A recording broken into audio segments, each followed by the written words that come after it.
Mwaramutse neza.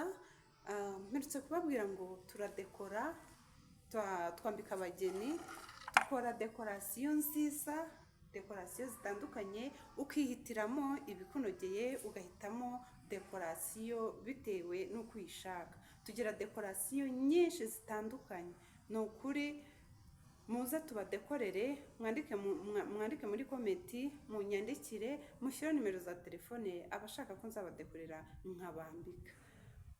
Tudekora neza, tugakesha ibirori, twambika abageni, umugeni agasa neza ku giciro gito buri umwe wese yakwisangamo. Nyamuneka nimuze tubadabagize, nimuze tubambike, murabagirane, maze basigare babaza aho mwambarira, dore ko bavuga ngo uwambaye neza agaragara neza, kandi ngo uwambaye ikirezi ntamenya ko kera. Ni ukuri nimuze tubakoreho maze ryake, tubahe ku giciro cyiza, tubakorere neza ku giciro gito kitabahenze.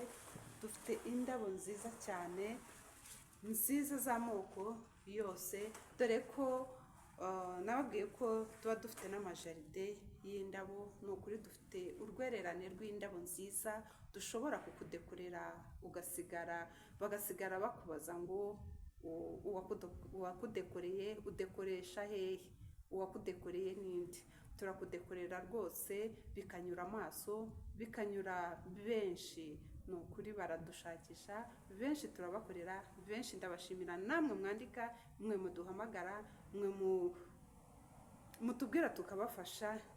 Abo twambitse ngira ngo barabizi, muri komenti rwose njya mbabona mushimira. Abo twadekoreye nabo ngira ngo barabizi, n'abafashe amafoto barayabonye. Ntago ari urugambo, ngira ngo ibikorwa birivugira. Iyo mubona ibikoresho nk'ibi ngibi bibaha amaso, maze ukabyibwira ukisobanukirwa.